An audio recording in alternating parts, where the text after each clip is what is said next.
Hi, this is Alex. This is Pete. And we're heading into the Vactor-Verse.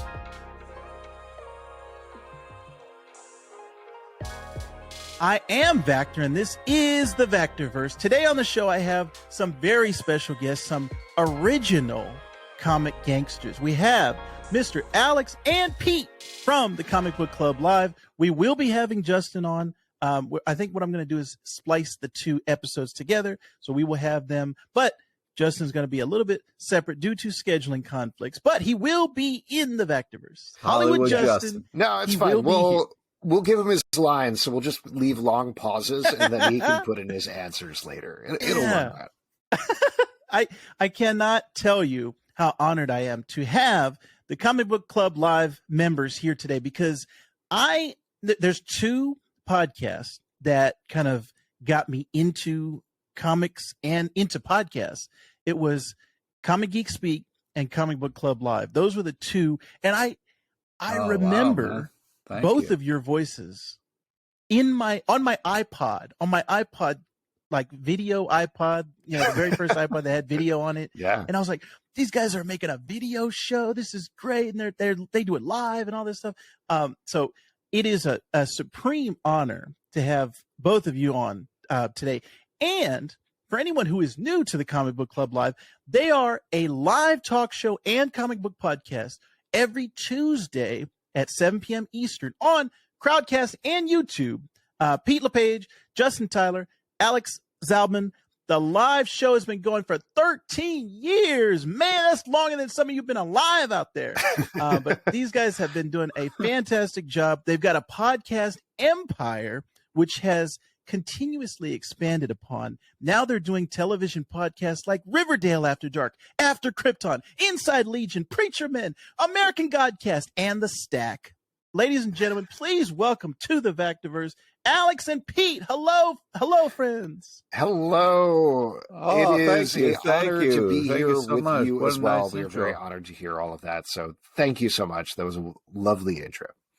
Thank you for joining me today. Both of you are very generous with your time and stopping by a lowly podcast like myself. I think you both are too generous. So thank you for joining me. But I wanted to get your comic book origin story for anyone out there who does not know these two gentlemen's origin stories. I wanted to hear it straight from the horse's mouth. And just because his first name starts with A, we're going to go alphabetically. Alex, let's start off with you. I was hoping you'd go by last name, because then I said yeah, let's do that in the next question that I ask both of you. Right, Alex, can you tell us your comic book origin story? How did you get into this crazy medium?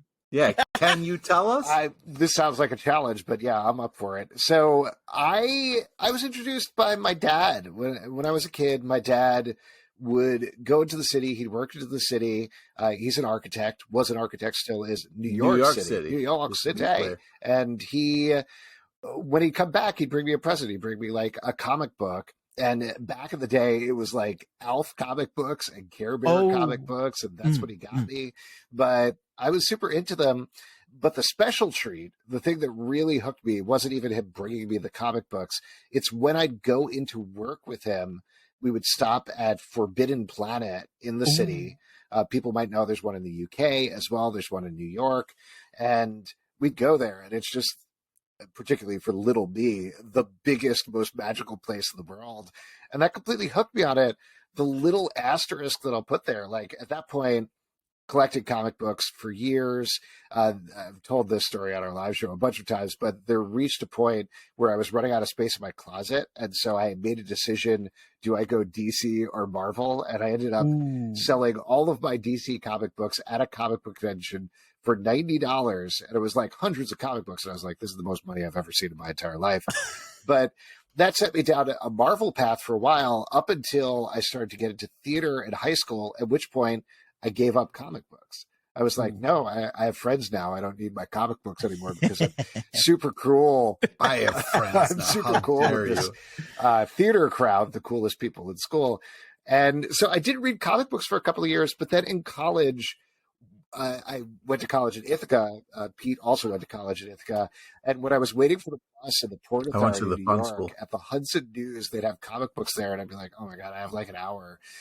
All right, let me see what's going on with these comic books, I guess. And it very clearly was this thing where I'm like, oh, I guess I got to kill now 2 hours. I guess I got to kill 3 hours, until I just accepted the fact that it was back in comic books. And it hasn't stopped since then.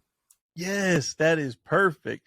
Pete, how about you? How did you get into this crazy comic world? Can I interrupt? Actually, Pete never was yes. into comic books. He killed a man and took his life who was into comic books. And no, Oh, it's stop. true. It's You true. have no proof. Of We that. said that No this is the proof. podcast where There's we're no going to way get you you to confess to murder, right, Pete?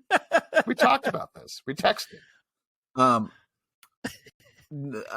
Yeah. So when I was a kid, I had, to help my mom with the groceries and go to the grocery store, Wegmans, Rochester, New York, representing. But also Tops, not as famous place, had a spinner Ooh. rack. And if I helped with the groceries, Mom was on a big health kick, so no candy bars, no candy. But was able to pick out a comic, and then I would ride my bike to the arcade when I was a kid, and a couple doors down from the arcade was the comic book shop.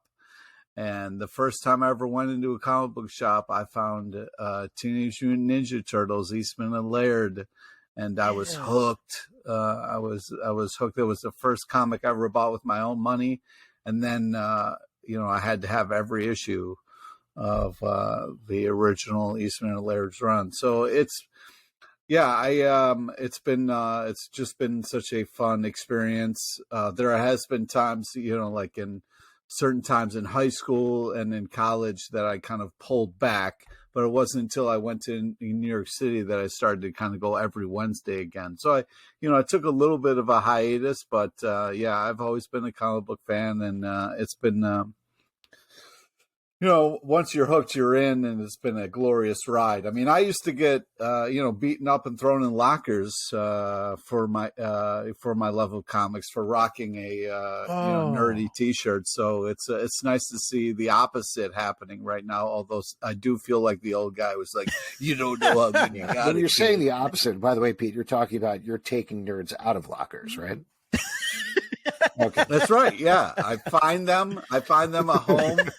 It's a nice process. Man. This is fantastic, boys. But having you on this podcast brings a smile to my heart, because, like I said, I've had a long journey through podcasting and comic books as well. But I think those two in my life have intertwined for the last 10, 15 years. And I think I have a lot of similarities to both of you, where I got into it young. My dad was into superheroes. He was into Superman, Flash, Batman. And nice. He kind of, through osmosis, passed it down to me.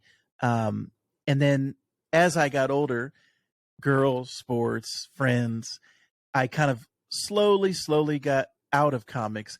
And then it was actually the Tobey Maguire Spider-Man movie that brought me back. And I was like, this is amazing. Whoa. I watched it 6 times. You were like, I have back problems too. I should start reading comic books. There was a lot of Tobey Maguire love at that time. I had never seen his movies before, didn't know who he was, but that film in particular, seeing Spider-Man in live action, it brought me back to the 70s Spider-Man live action that I somehow had a bootleg VHS of. I used to watch over and over again as a kid.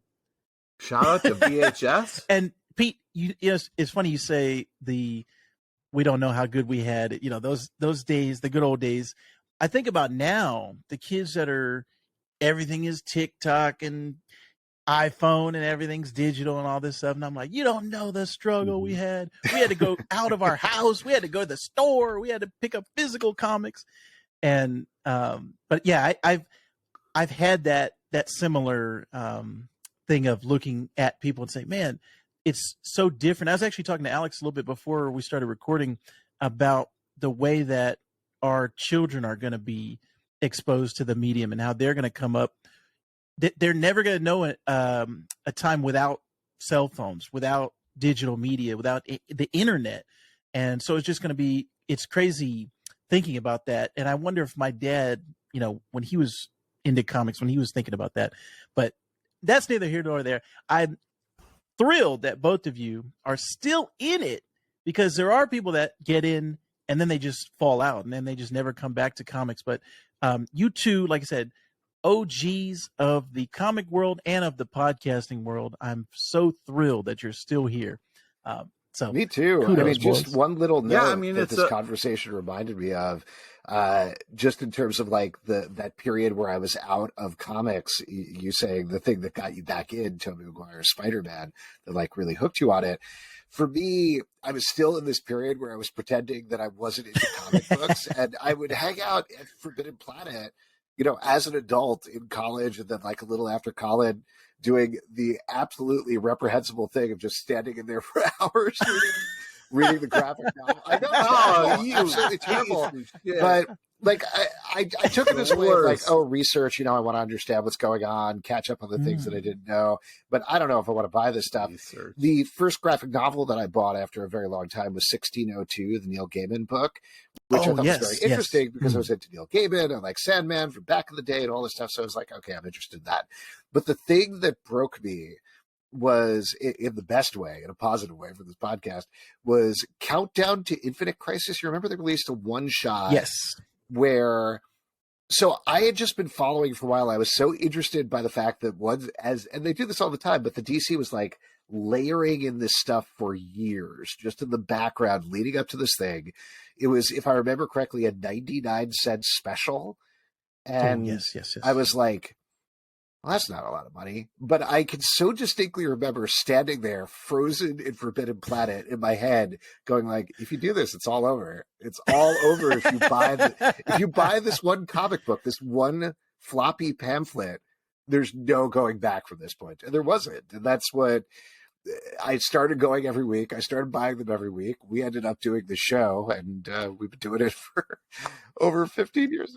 Yeah. Yeah, that's the fun part about the show is Zalben like busted me reading comics in the kind of lobby of the People's Improv Theater, and he also busted Justin, who was at UCB reading comics, and it was kind of like this thing of like, you know, he came up to me and was like, "You're into comics," and I had this kind of like, here we go, kind of moment where it was like, you know. Now, you know, it's not as big of a deal. You can let your freak frag fly. But it was just kind of like at the time, like I was so used to a speech that I would have to give of, yes, I like comics and I feel like it is an okay art form, a media, if you will, that really, I think this art should be, you know, honored and represented just as much as this hoity-toity bullshit on museum walls. So like, take that, art museums. It was like this part of me, you know, this part of me that kind of like was like, okay, here we go. I got to have this conversation with him. And he was like, no, it was like the opposite. He was like, I love comics too. I've been thinking about doing a show. And it was just like, oh my God, this is the opposite of what I thought.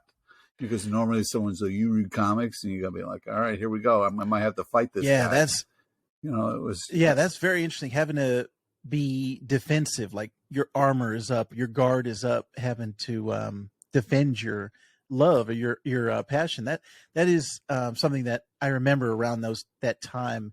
And yeah, you're right. It's a completely different time now where nerds rule the world. And I mean, that was even that term nerd, geek, you know, those were not loving terms, I think, like they are today, being embraced today. And we have the shows are called Geek Speak, like I said, and nerding out and things like that. So yeah, we've come a long way in that time. But Pete, you're so good at transitions because of your years of experience. You talked about how you got into the show, Comic Book Club Live, and I want to hear how this came together. So tell us, how did these titans come together? Well, It was like Pete said. So I was artistic director of this place called the People's Improv Theater at the time, and I had a running list of just ideas for shows. And one of the ideas, I remember jotting it. Yeah. Well, wait. We should back up the Chuck a little bit before this. He had this really Jack great Kirby, sketch group, Elephant a young Larry. man named Jack Kirby was working in yeah. And so he was kind of like a big deal around the comedy community. You know what I mean? So like he had this artistic director position, and okay, I'm sorry. I appreciate you setting me up like for you just whatever. stumbled into this job. I tripped and fell, and then one day I was artistic director. No, I was. Listen, he used to be a big deal. Okay, now I'm sitting in a basement talking to you guys. Anyway, no, I'm very happy to be here. So I was artistic director, and I had a bunch of ideas. One of the ideas was literally just like comic book talk show ? And I didn't know what it was. I didn't really have a firm idea. I just know that I like comic books. I liked doing talk shows, and I liked doing stuff on stage. And we were looking to fill some space. Like we had some gaps in the schedule. So again, no idea. But like Pete said, when I saw him with a bag from Midtown Comics, I confronted him about it. And then Justin walked in to talk to me about a show at an entirely separate time. And again, I was like, hey, Midtown Comics, you like comics? And so you didn't know Justin. Yeah, what's up, Pete? I just want to say real quickly, Midtown Comics is a much better comic book shop than Forbidden Planet. Since we're talking about comic book shops, just want to say so much more welcoming, friendlier. All right, you know what? I'll erase my childhood memories. They're gone. They're now at Midtown Comics. Thank you. It's fine. I just want you were pumping up the wrong straight up and incepted me on this podcast. New York City deserves some respect. Anyway, so Justin and Pete didn't know each other, but I knew both of them from working with them on comedy stuff. And so I said, why don't the three of us meet and figure out if this is anything? And I really think it was like a half-hour discussion or something, and we came up with the idea for a show, to just like a rough format for the show. I said, you know what, Tuesday, I have some space. Do we want to just try it out and see what happens? And we did that. And here we are. What is it now? 16 years later, something like that, Pete? Still doing it. We started podcasting later on in the process, but initially it was a live show. And the weirdest thing, which I think ties into a lot of what we're talking about here, is this was, just to give some context, this is like pre-Iron Man. So this is that explosion there in nerddom. And we started doing it as, okay, we'll do a comedy show that's about comic books because we're in a comedy theater. And we did like 3 shows, came back in the new year, and suddenly there's all these comic book people there who are listening to our opinions about comic books. And we're like, what's going on? And very quickly, it turned into a comic book show with comedy versus the other way around. We started booking jobs off of that, which was wild. We started doing video shows, which you mentioned. That's probably the stuff you saw on your iPad. Not iPad. Yeah, one of the craziest things was like we were running around, like when we first started, it was like Captain America died. And we were running around with like a microphone, just like interviewing people on the street in New York City, being like, did you hear Captain America died? And people were like, what? And so it was like this, it was a crazy fun time of us just kind of like having a ton of ideas about like what kind of content we wanted to create, and like different, we were just trying a bunch of different stuff. And yeah, we got lucky in some aspects and unlucky in others, but yeah, we've been doing it for a while. And it's just, what it comes down to is like, it's a ton of fun. It's something we all have a history and a passion about. So we all have kind of different opinions and like different things. So people who listen at least get an understanding of like, all right, well, I'm going to walk away going like, either I'm somebody who agrees with Justin or Alex on things or whatever or it is. Pete. Just kind of like people agree with Pete as well. Well, I'm just saying, at least have a little bit of understanding of like, instead of, you listen to a podcast and you don't know if it's good or not, you're getting 3 different opinions on something. So hopefully it helps people make decisions when it comes to comics or whatever. Yeah. And I mean, I think the other thing to bounce off of that is, we don't shy away from talking negatively about something, but certainly we try to be constructive if we can and about it. Yeah, we try to be positive. And we rather talk about Yeah, 'Cause we love it. We know people are putting a lot of work into this stuff, and we want to try to highlight the things we like versus, I don't know if we can curse on here, S on things all the time. Yeah. There you go. So yeah, that's the thing. Two other things that I wanted to mention, just like in terms of history wise, just because we're talking about it here, is one big thing that happened. So we did the live show right up until the pandemic and then switched to virtually. Pete also moved out of the city pretty soon after that. So we've been doing it virtually every week, and it's a bummer because I don't get to see the two other guys every week on stage. But at the same time, we've been able to book a lot different guests, something that we always ran into a problem with because we were doing it live in New York and not everybody's in New York. And then also we've just been able to build an online audience, which is nice. But like jumping back a little bit to the whole podcast of it all, we did the live show. I don't think we ever really talked about doing a podcast, but we knew, I knew Chris Hardwick through comedy stuff. He went back when he was a comedy duo. I think this was pre-Walking Dead, Talking Dead days, called Hard and Firm. We had a panel at San Diego Comic-Con.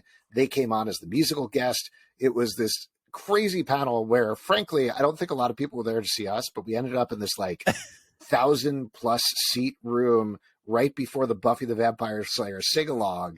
And so everybody piled into the room for the sing-along, not for us, but it was a blast. We had a great time. Chris had a great time. We stayed in touch. And then when they started doing podcasts on Nerdist, we were like, well, we could record our live show and send it to you. What do you think about that? We're doing it anyway. And he said, yeah, sure, that's great. And we'll put it up. And we were kind of rocking and rolling from there.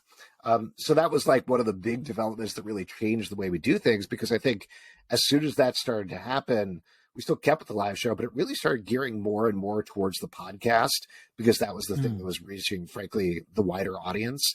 And then the second part of it comes into play. You mentioned our podcast empire. When Riverdale came on, of all shows, I had seen a trailer for it at the network upfronts and thought, this is the craziest thing I've ever seen.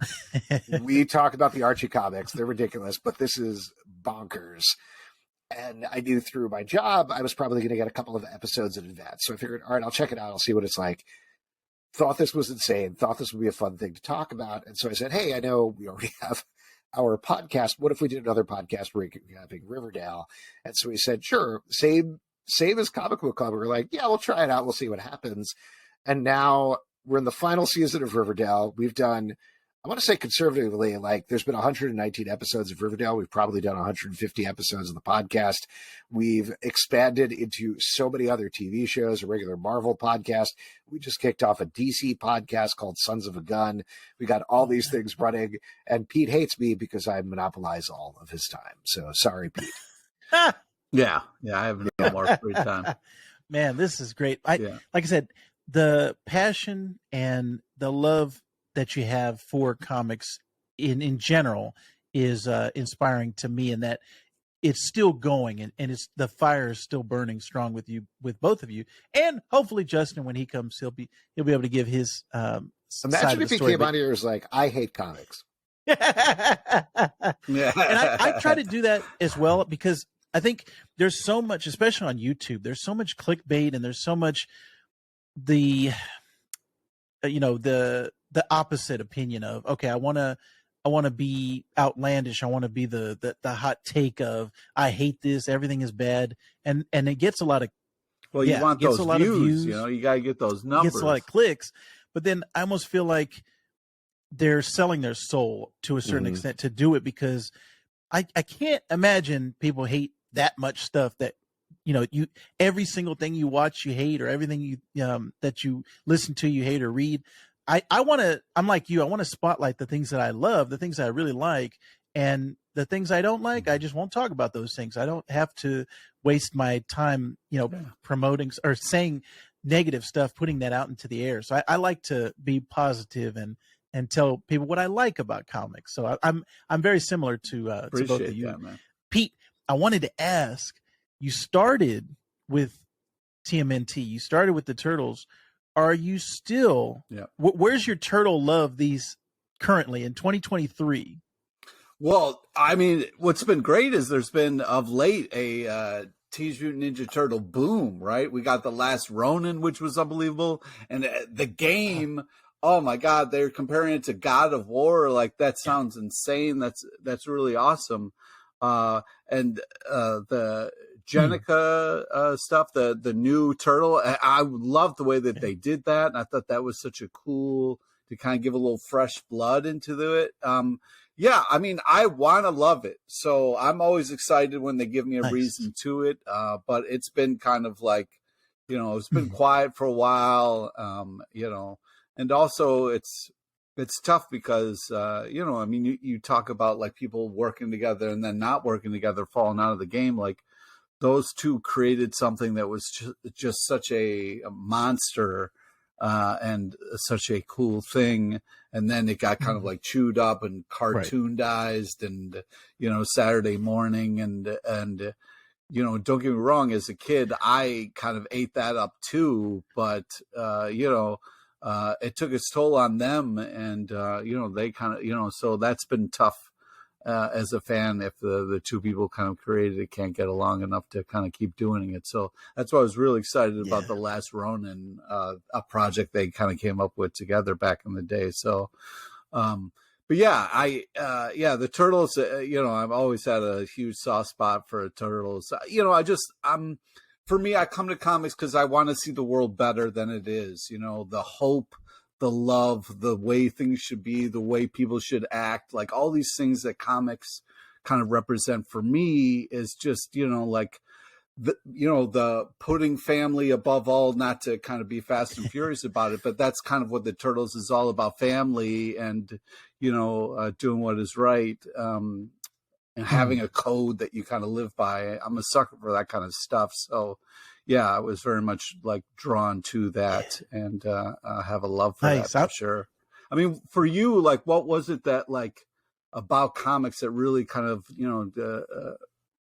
drew you in? What was it that like, seeing Spider-Man that really did it for you? Well, when I was young, it was Spider-Man made me laugh. And I think I can relate to both of you. I had a big love for comedy when I was a kid. Like I loved stand-up comedy. I loved Saturday Night Live, comedic movies, anything that had comedy in it. I just love to laugh. I know you haven't seen that yet on this podcast, but I do like to laugh. And when I was a kid, Garfield made me laugh, which is funny now when I look back at it. This was funny to me. Calvin and Hobbes, Spider-Man. What's funnier than that? Yeah, loves lasagna. I mean, I'm on board already. Anything that made me laugh, I was drawn to. So Spider-Man was one. And it's funny that when I talk to a lot of younger people, they're like, Spider-Man's not funny. Deadpool's funny. Like they don't see Spider-Man the same. Wow. That's cold-blooded. That's not the case, man. He was the first exactly. Deadpool. That's what I tell him. And so that was one thing. Like I said, my dad was into superheroes, so I was into superheroes. And then when I discovered, I think it was the Scott McCloud books that I actually saw him talk here. I live in Arizona. He came and gave a talk, and he was promoting his books, but just the graphic, the sequential storytelling format. And he was talking about this is what happens in between the panels. And to me, like when he gave that talk, and I immediately bought all 3 books that he put out. I think he has 4 actually, but I was like mind blown. This is why I love this medium. I didn't know that until he kind of laid it out to me, that it's the sequential storytelling and what's happening in between the panels. That's what I love that comics have that no other medium has. It's not in television. It's not in novels. It's unique to graphic novels and to comic books. So I think that was the love that I had for it. And then also, Pete, I think I'm like you with the Turtles. Like you said, I take a lot of my morality from comic books. So I think the Christopher Reeve Superman movie was a huge influence on me also. And like, you couldn't tell me he wasn't Superman in real life. Like I was like, that's Superman. And he doesn't lie. So I'm like, I'm not going to lie. I'm not going to, I'm going to be like Superman. I want to be the best person I can be. So I got a ton of my morality from superheroes. I didn't realize that until I was older, but looking back on it, I'm like, yeah, that is where I got a lot of it from, and from my parents as well, but specifically superheroes. So I think that was a big draw for me. And then just falling in love with the storytelling and the characters of all of the, growing up in the 90s, and then in this period that Alex talked about with the 1602, the DC stuff, everything. I thought that period in comics was like a huge explosion to me, like Civil War, all of those things that were coming out of Marvel and DC and the indie stuff. And so it was like a touch point for me specifically in that age when you guys were coming together, I think, is when I really had a second love for comics. And then once the Tobey Maguire movie pulled me back in, it was Ultimate Spider-Man that I was like, I love Spider-Man growing up. Nice. So Ultimate is the modern Spider-Man. It's not the 60s wheat cakes and the corny things that I when I was a kid. I'm like, this is the modern Peter Parker. And it's funny now because I just recently I was on another podcast and we talked about Ultimate Spider-Man. I hadn't read it since it first came out. And I was like, this is not modern anymore. This is like 20 years old now. And the Apple computers are like super old in this thing. So it's crazy now to look back on it. But yeah, Ultimate Spider-Man and Brian Michael Bendis were the other thing that like.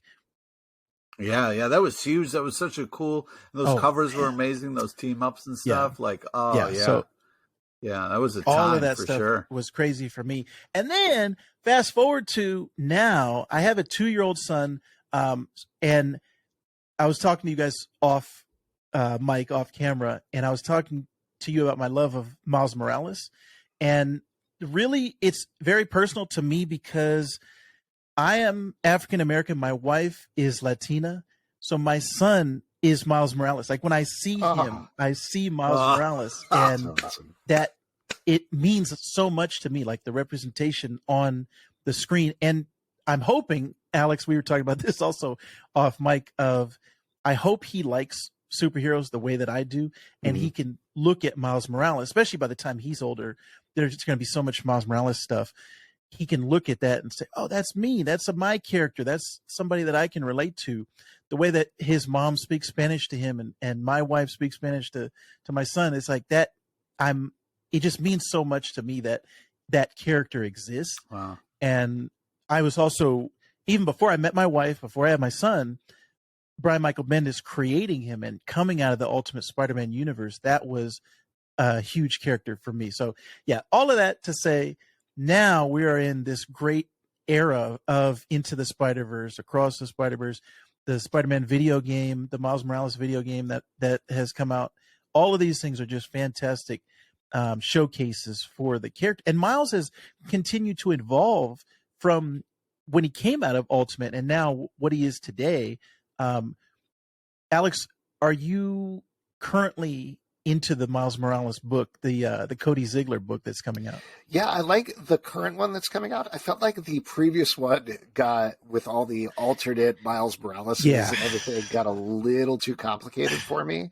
But it started out so good, and then it just, I don't know where it's just a lot. There was a lot of mythology and a lot of different sci-fi concepts going on at the same time. But yeah, the new one has been great. It's really simplified. And, just to get back to what you were saying about Miles Morales making such an impact over all of these different media, it's so amazing to see that, because there's so many, like, over the time we've been reading comics, not just when we were doing the podcast, but literally our entire lives. There's so many times where it's like the spectacular new character find of 19 audio on or whatever. You're like, this is it. This is the person that's going to redefine Marvel Comics, everybody.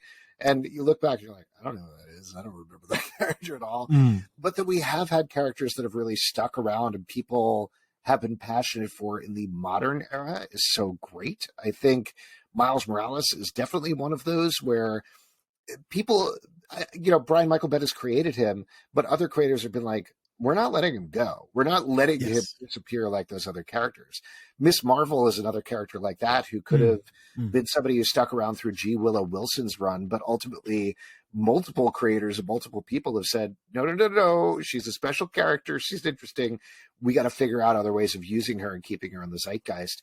And another one, this is top of mind because as we're taping this, not to blow up the time spot, I don't know when you're going to pub it, but the trailer for Blue Beetle came out. Oh, yes. Oh my God, it looks so good.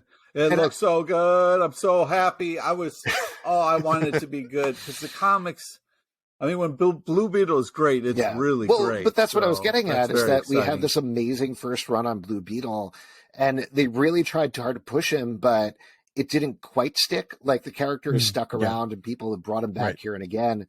I don't know if you've been reading it. It's Blue Beetle Graduation Day is the one that I think is coming out now. Yeah, I haven't had that. Yeah. Oh my God, it's great, and it feels like old Blue Beetle. So having that, and then having this movie trailer that looks so good and so true to the comics as well.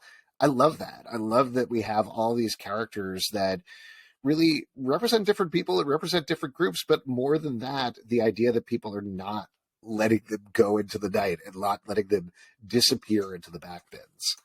Right. Yeah, that is fantastic that you're letting the people speak for, we want this creation. This is the one that we're holding on to. And then, like you said, the different creators that have come in and, just breathed life into these characters. It's just been a fantastic time. And I saw that Blue Beetle trailer and I was very happy because let's just say I was not very happy with the Shazam sequel. So when I saw this Blue Beetle, I was like, yes, because I want DC to be good. I want DC and Marvel. I want both of them to be, top entertainment for people like, because they can. And it's something that we have it. Right. We've seen that with I think Endgame was the height, like the peak of comic book entertainment was the Avengers Assemble scene in Endgame when everybody came out. I think, to me, that was the pinnacle moment of comic books in the entertainment industry worldwide. And I think it's just been kind of slowly downhill ever since. And I'm trying to push it back up. And my wife's sister, my sister-in-law, she is somebody who doesn't like comic books, but she will go to the movies with us. She will watch these things and she's like, I love these characters. I'm like, yeah, you should read the comics, but she's not going to read the comics. But I just want these movies to be good. And I want people to experience the characters in whatever medium and format that they can. And I'm with, I think everyone here wants the same thing. I just want these things to be good. I want that Flash movie to be good. Everything that DC and James Gunn, they have that Michael Keaton back. I mean, it's hard not to. I mean, when I saw that, I was like, "Oh, you got me!" Now I gotta see this. I really movie. Can't wait to see what or how they're going to connect it, and then everything that James Gunn has announced in that first wave of new stuff. I really want DC to be good because Marvel has been really on top of entertainment for the last.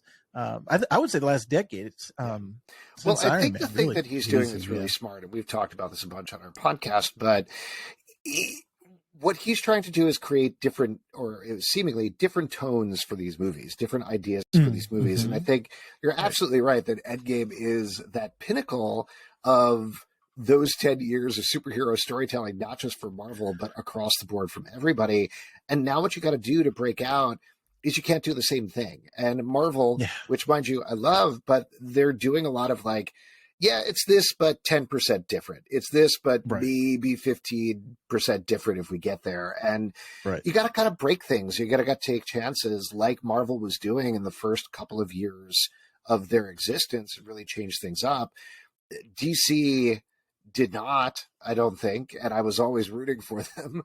But here, what it seems like what James Gunn is doing from the slate, and we talked about this, I was very confused when he announced it because I was like, what is this? What is the story you're telling here? But the more he's talked about it and the more that he's explained it, Superman Legacy is going to be a totally different thing from Swamp Thing, is going to be a totally different thing from The Brave and the Bold. It's going to be a totally different thing than the Wonder Woman show Paradise Lost. All of these things, they're really aiming for them to feel different. And that's what you got to do, because it's people refer to superhero movies as genre, and then comic book fans fire back at them. And they're like, it's not a genre. It's all of these different things.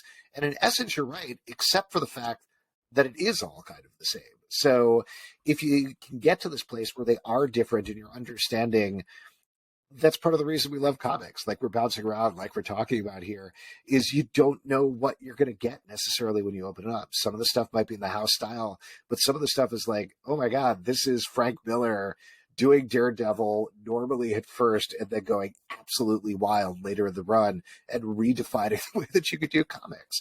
And that's what the movies need to do too. Yeah. Pete, I want to ask you, I didn't prepare you for this, so this is going to be right off the top of your head. Oh boy. Will you marry me? Oh boy. What is... I'm scared. I see the Infinity Gauntlet behind you. You got the glove, so I'm a little worried about what's going to happen what right is now. your current favorite comic book that is coming out right now? If somebody walked up to you and said, tell me what comic I should be reading right now to get into comic books, what would you say to them? Well, here's the thing. We get this a lot of like, what should I read, or what, you know what I mean? The problem is it's not an easy, there's no universal, like, I'd like to just say saga, you know, because that covers a lot and it's unbelievable. But I'd also like to get to know the person's kind of like, some people love space stuff. Some people hate that. Some people love time travel. You know, so I'd like to get to know their nerd a little bit to kind of tweak it and to kind of be like, hey, you know, but I mean, there's what's crazy is right now there's a lot of DC stuff that I'm really been impressed with lately. Fables is back and kicking ass, so that feels great, you know, and it's just like that kind of comfort of like, oh, this old thing that really was unbelievable is now back. So, and it's back to what it was before, which is really just fantastic.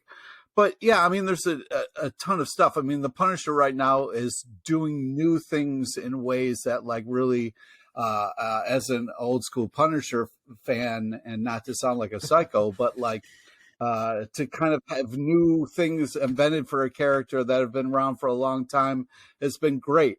But there's, I mean, you know, it's my brain kind of freezes when I get questions like this, because it's like, you know, there's a lot of different stuff, and there's a lot of like the Radiant Black stuff has been really great. I would just to interrupt. I know the question was for Pete, but I think if you're very specifically like broadly, somebody says, yeah, I don't know where to start in superhero comics.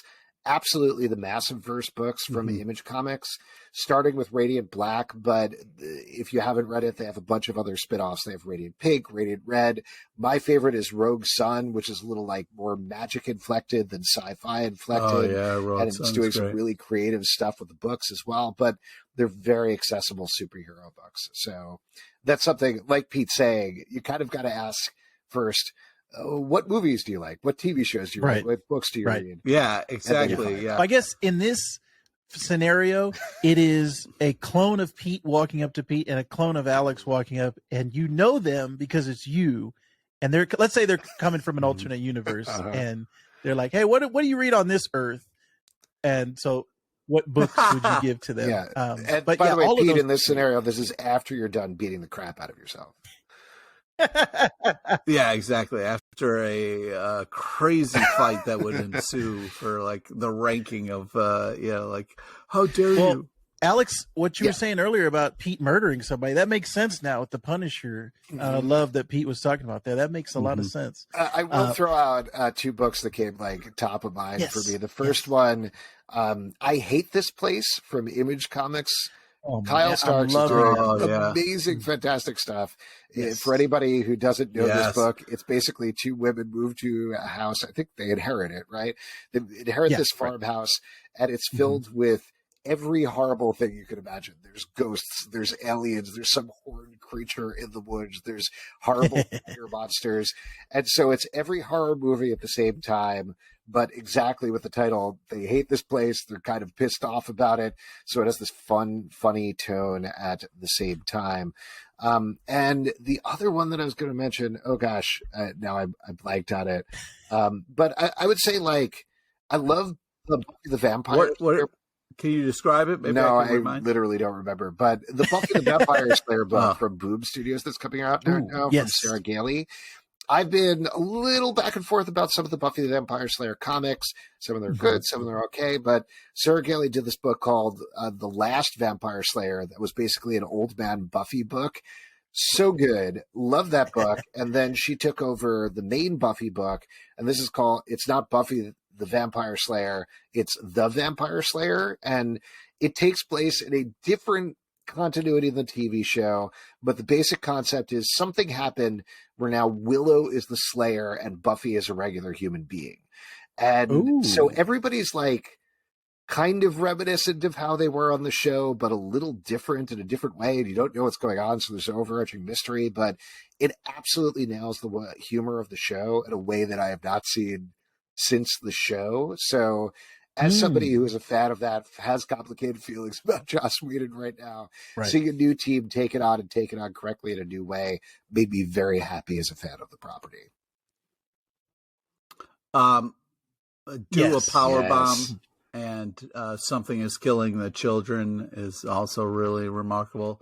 I would kind of like ask a person like, hey, do you like scary stuff? If so, I would steer them towards Lock and Key. You know what I mean? Like if you like a little kind of like suspense that's like really well written and unbelievably drawn, you know, something Pete, like who's that. Your favorite character in Lock and Key? Is it Pete LePage? I mean, is Pete LePage your favorite character in Lock and Key? I mean, I do get split in half with a double-sided black axe, so yeah, we were lucky enough to be drawn into Lock and Key, which is something that I bring up without hesitation whenever I can. It's our one claim to fame. Yeah, you want to talk about being in the right place at the right time. Like, we were walking up to do an interview as the writer and the artist of Lock and Key were kind of like meeting for the first time at the New York Comic-Con. And we kind of happened to be there to kind of like capture that, but also talk about how amazing this book is. And also the fact that, like, you know, just the start of somebody's kind of career as they are, you know, this unbelievable writer, just kind of, it was just right place at the right time. And just, they were so cool and so nice to put us in as these side characters. And for some reason, Justin doesn't want to believe that he was murdered by a boulder. He was like, I dodged it. It's like, you died, man. That is fantastic. I also have a comic book death story. I was fortunate enough to have Brian Q. Miller on my podcast, and I don't know why, but he, for some reason, I think he just liked my last name, Vactor. So he killed me in the Batgirl, the Stephanie Brown Batgirl book that was coming out. Whoa! He made me. Oh man, that's awesome. Officer Vactor was killed, and then he was also writing Smallville at the time, so he wrote in an Officer Vactor into season 10, and he got killed. So I got killed twice because of Brian Q. Miller. Dude, wow, awesome. We've all died in comic book stuff except for me, whose character survived, but otherwise we're all the same. Yeah, you got to live. But that is fantastic, man. I want you both to come back and join me again in the Vactor-Verse. This has been a fantastic episode. Hopefully, if all goes well, Justin will appear in this episode as you're watching it, dear listeners. If Justin doesn't, Hollywood Justin, if he doesn't appear in this episode, something went horribly wrong. So just so you know, I'm calling it right now. But thank you, Alex and Pete. You have been fantastic, very generous with your time. Like I said, two OGs, the voices, two golden voices of the comic book podcast world that have been existing in my head for over a decade now. So thank you very much. And like I said, you both, I want you to come back to the Vactor-Verse in the future and talk comics. Anytime you want, man. Absolutely. And you should come on our show as I'd well. love to. We'll have you on sometime. Yeah. Please, thank you. we'll figure I it would love to join you on the Comic Book Club Live. And everyone who is listening or watching this show, you should check out the Comic Book Club Live. I'm going to have all of the links in the show notes down below. Like I said, they record live every Tuesday, 7 p.m. Eastern on Crowdcast and YouTube. But also, they've got 1 million television podcasts. Like I said, you can go down the list. If there's a comic book show, they probably do a show on it. They probably do a podcast on it. All the links down in the show notes. Oh, also check out all of their social medias, especially their TikToks. And I got to say this real quick. That's the reason why this show right now exists is because of TikTok. Like, I saw you guys on TikTok and I was like, oh, wow, I didn't know they were on TikTok. And then we were able to connect. So that platform allowed me to have 2 of the OGs on this show. So thank you, TikTok, for making it possible. Social media, not all bad, as it turns out. So there you go. Okay, well, guess what, everybody? The world did not end. We actually were able to wrangle in Mr. Justin Tyler himself, JT, the original JT, not Justin Timberlake, Justin Tyler. That guy robbed me. Robbed by that guy. I'm great. Great to be here.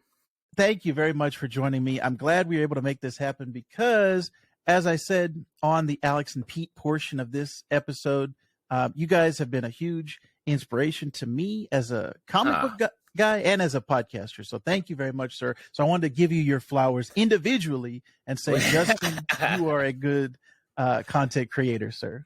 Beautiful. You're a double threat. As a podcasting and comic fan, is the original double threat. Excellent. So, as I asked Alex and Pete, those 2 wild and crazy guys, how did they get into comic books? I want to ask you, the original JT, how did you get into comic books? What is your origin story with these funny books? Great question. I was born on a planet of comic books that was fatally flawed and doomed to explode. My parents put me in a rocket and sent me to this planet, which growing up, I didn't have comic books, but over time realized that I had a special skill there. Oh, wow. That's crazy. Super beautiful Justin. Story. Yeah. That's fantastic.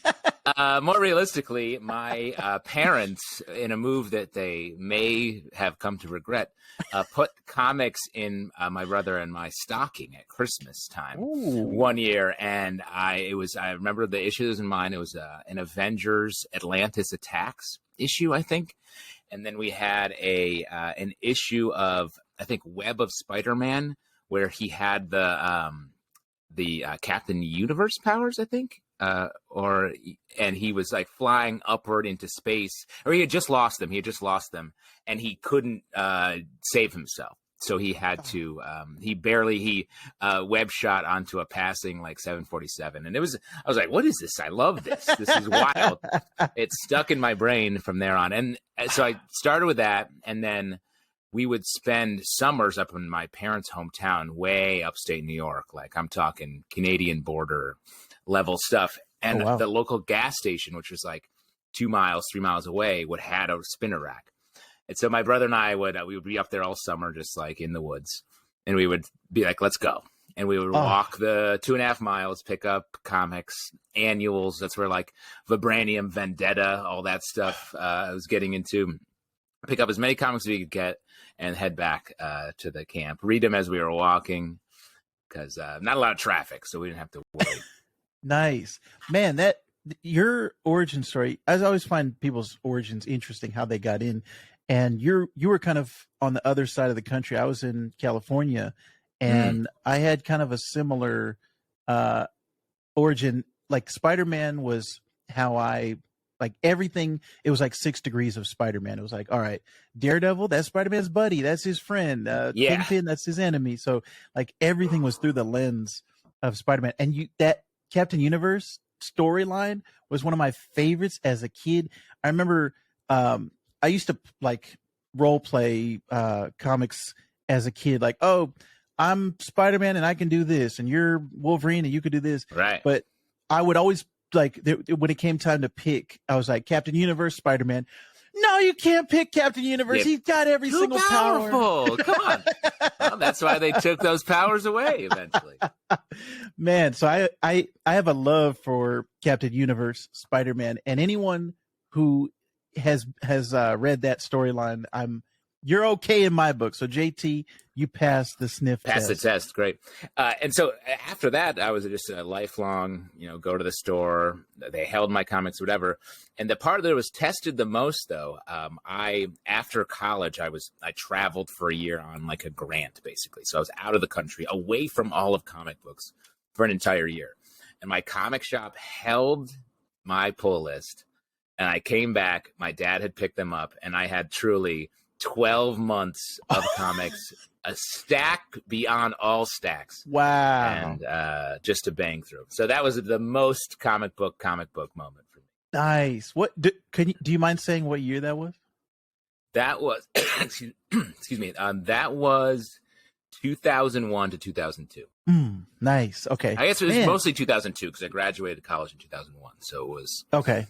Yes. And that was like right around the time when I was starting to get back in. I had one of those stories like, all right, I discovered girls, I discovered sports, and I kind of got away.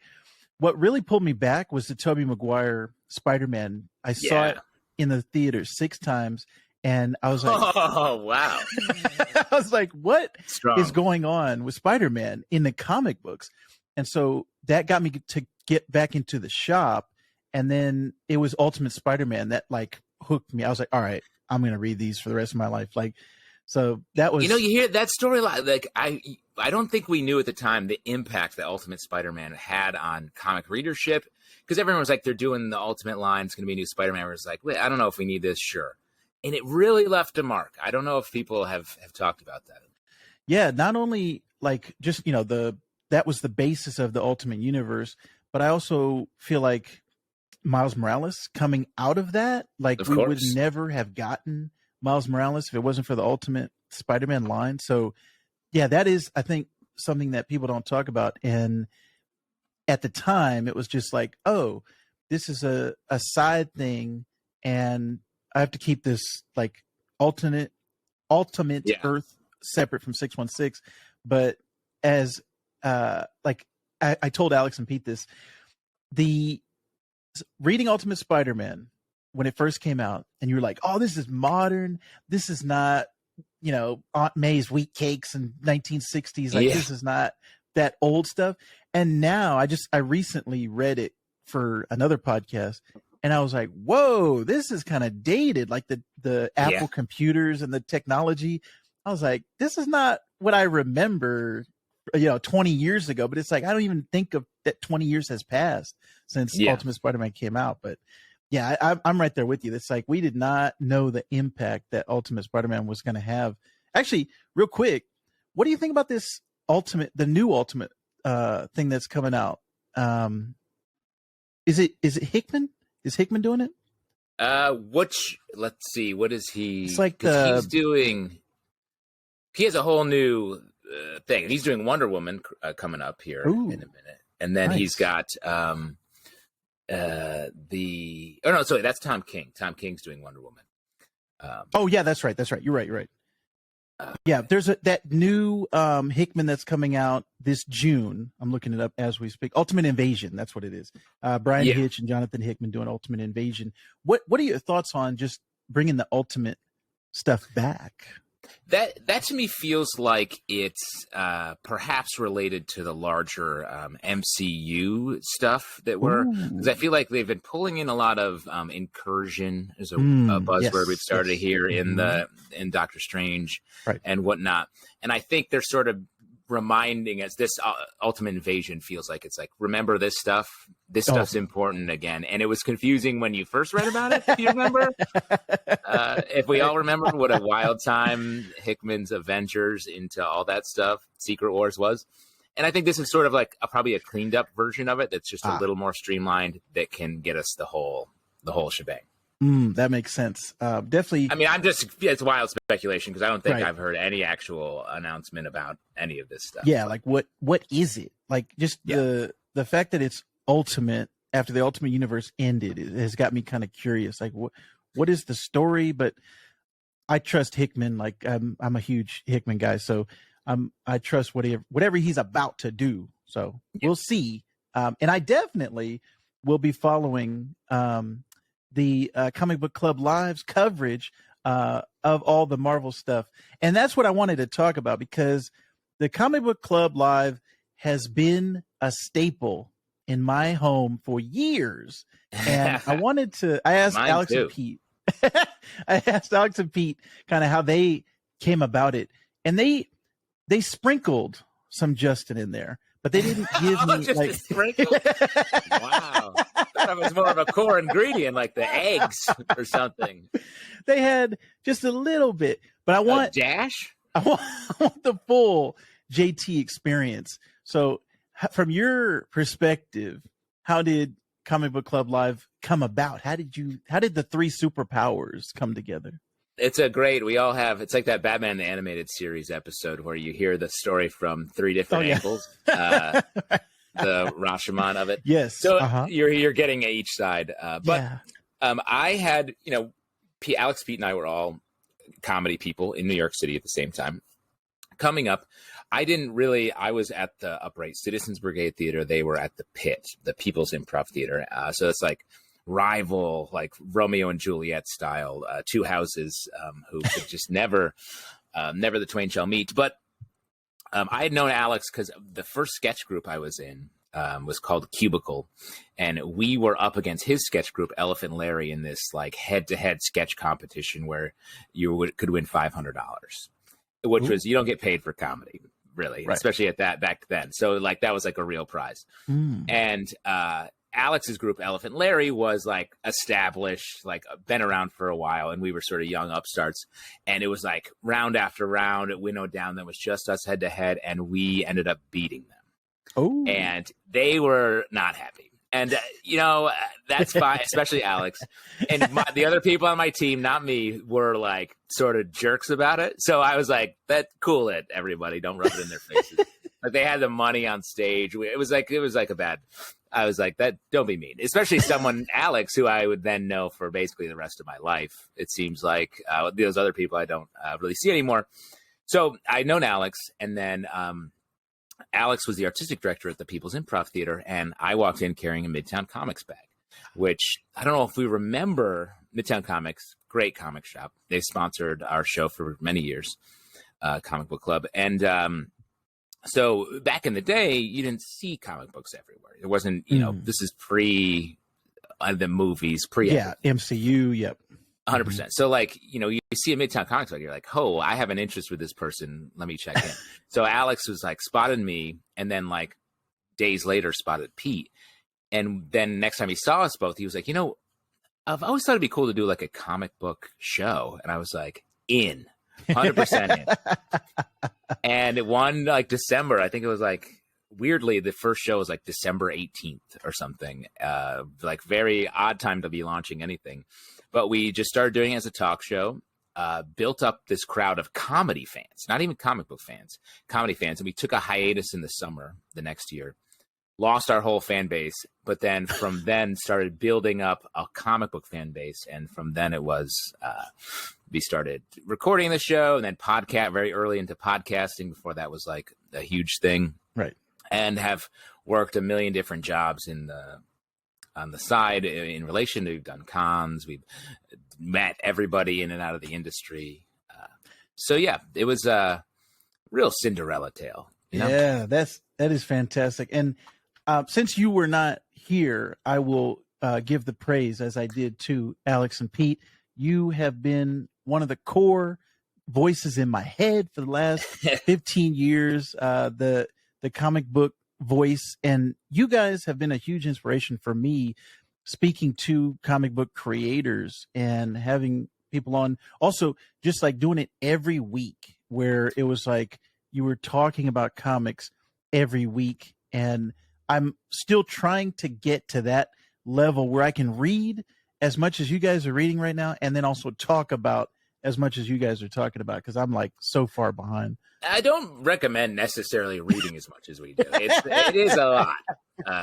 But I will say, once you get in the habit of it, it's just an ongoing sort of conversation in your head, and then with whoever you're talking to about it. Because as long as the people you're talking to are like-minded, or in Pete's case, opposite-minded, but we've been around each other enough that we can sort of feel each other out. Like it really is just one conversation that happens. We just check in, and it's still the same. Just like comics, it's a continuum. It's episodic. It's to be continued, and we pick up where we left off. Yeah, and I actually wanted to ask you on your take, being such an OG and such a veteran of this comic book creation game, like making content about comic books. What do you think about comics in 2023 versus like when you guys started the industry? Like we've seen the advent of digital has been a huge thing. People reading on their phones and their tablets, the advent of subscription services. I don't necessarily have to buy every comic because I can just subscribe to it and get it a couple months later. What do you think? Is it, I guess, trying to kind of get the thermometer for you. Do you think comics are in a good place now, or do you think it's worse than it's ever been? What do you think, Justin? I mean, it's a tough question because I think it's in some ways it's way better. In some ways, it's at a low point as far as just like number of people reading across the board. I think outside of the big two creator-owned stuff, it's a great time. I think there's a to be able to make your own comic, if you have, whether you're a writer, an artist, or you can connect with other people, the other side of that coin that you need. Maybe you do both. And you can get your work out there, whether it's through any of the GoFundMe style site like Zoop or Kickstarter or something like that. It's a great time to be able to get your thing out there and really get it in front of people's faces with social media and all that. So that's really cool. And then you have places like Image that really support that work and want to bring in new voices and elevate. That's cool. From a superhero, big two, Marvel DC point of view, you can talk to almost anybody about Spider-Man, about mainstream characters, Thanos. Like, it's crazy to me that everyone has a take on Thanos that you encounter. like when I was reading Infinity Gauntlet, I was like, there's no one I knew what I was going, reading this and being like, this is so intense. I can't believe this. Silver Surfer almost got the gauntlet off him, but he missed. Oh man, that brings back so many memories, because I remember getting stories not through weekly comics but through trades. And as a kid, I was like, I read Infinity Gauntlet, and I was like, yeah, what's gonna happen next? Captain America's shield got smashed. Like, how could he smash his shield? Like, I didn't have a lot of people to talk to, like, necessarily around me. Like, I had a few guys, like I said, the guys that I would kind of role play with, but it wasn't to the extent now where it's like you can talk to anybody. Like you said, my mom knows who Thanos is. Like, she goes to the movies. Wild. It's wild. So that is a huge difference. And you also okay. Oh, I was going to say, like, and now similar to like TV is now, where like back in the day, if you miss an episode later, you might catch it in the summer on rerun, but you're not going to see the episode. It doesn't air. And in comics, same way. If you miss it, like, you can maybe go to a con, or if you have a really good comic shop in your area, you can find a back issue. But these things were precious. It was like, I have to go get this. And the delivery didn't come to the gas station where I get my comics. Okay, well, now I don't even know how, how Inferno ends. Like, what? You're going to leave me hanging. And now, like you're saying, we have so much access. So there's so much access that it just means everyone takes it a little bit for granted because it's less precious. So I think that makes readership dip, and it's a little like, people read and trade, or they wait and collect, and everyone's reading at their own pace when it used to be sort of a bit more of a topical, a happening. That's a perfect point. I'm glad you brought that up. That's something that I don't think about, from time to time. And looking back, the days of, like you said, especially with television, where it was like, oh, Batman the Animated Series. All right, I caught a couple episodes, but I missed this many. I wasn't watching them in order. It was like, oh, this is a rerun, or I came back to it. And now it's like, all right, I'm watching episode 1, 2, 3. Like I have to watch it in numerical order of every single series and in fact, you don't even have to wait. Just the next one just comes on. Right. Even before the credits, you're like, I'm trying to go get a snack. I don't have time to go get a snack. And the next one started. Right. Yeah. The binge culture. And I think really that's the attention spans of people have just lowered so much. You think about like the YouTube shorts and the Instagram reels and the TikToks of, all right, you got 60 seconds and you really don't even have 60 seconds. It's like, I want to say you have 5 seconds to capture somebody's attention before they scroll away or even before they even look at what you're saying. It's like the thumbnail and the headline. Yeah. It's like, just, you have to capture people's attention right away. So that I think is a huge difference that we've seen across the board. Now, I really like what you guys do with your TikToks in particular, where it's like you talk about a specific book and there's a poll on there and it's like, did you buy it or did you burn it? I can't remember the exact terms, but yeah, it's like, did you like it or did you not like it? And for every single one I've clicked, I like it. Yes. I've never clicked the negative version, even if I haven't read that book, but I just like the way you guys do that format of, hey, this is a specific book and this was our thoughts on it. Have you, I guess, as a consumer, have you gotten into the short form content of social media at all, like as a consumer?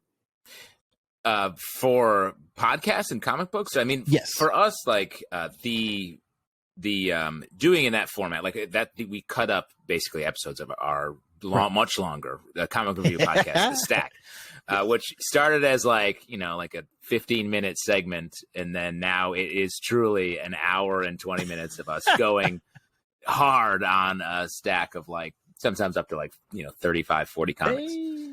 But like that, for someone who is just maybe not into it and a casual, like, oh, I know who, like your mom knows about Thanos. Maybe she catches a like thing and we're reviewing a Thanos comic. So she's like, I'll listen to this and I'll watch this. No, that's sort of interesting.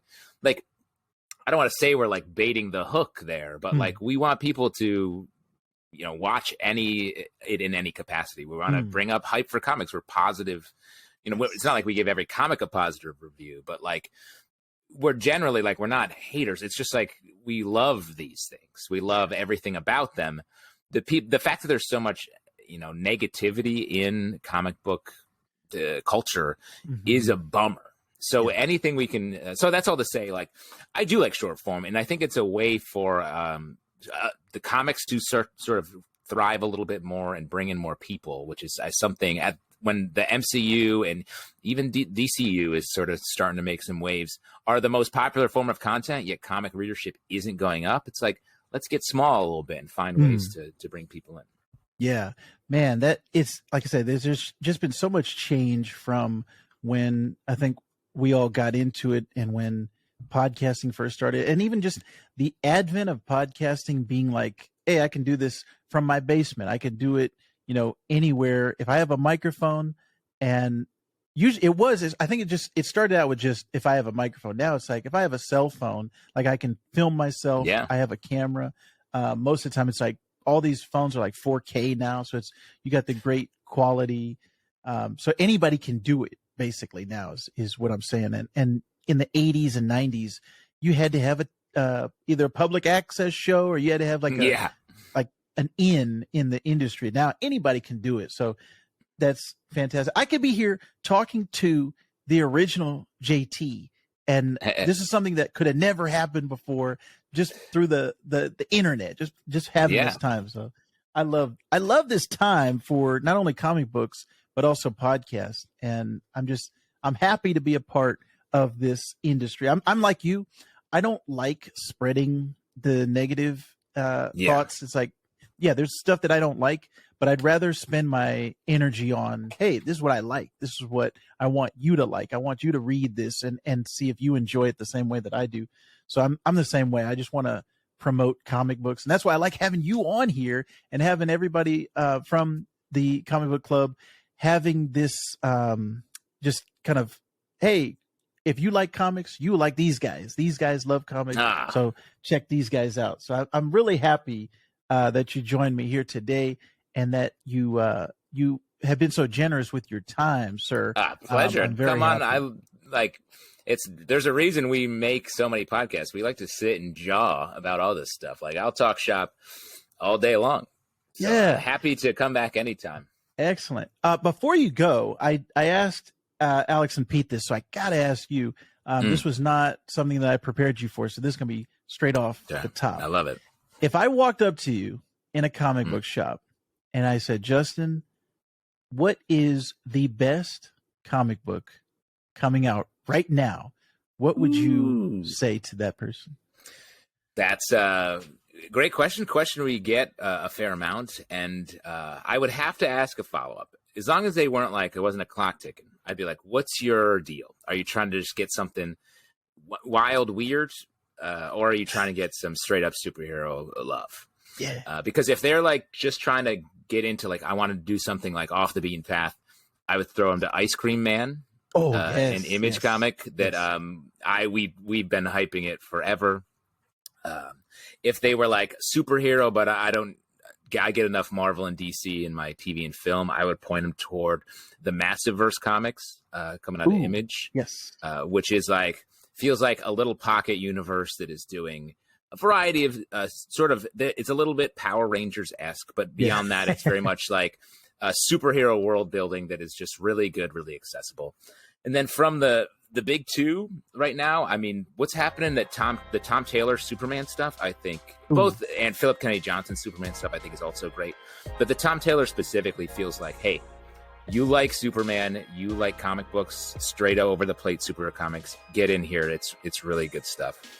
Of course, Nightwing. If you're more of a Batman person, get over there on Nightwing, which is just a crush, great book. On the Marvel side of things, I would point to, and this may be a slightly controversial answer because it's so continuity heavy, but Jason Aaron's Avengers run it's right now, it's like Avengers Beyond and all this other stuff.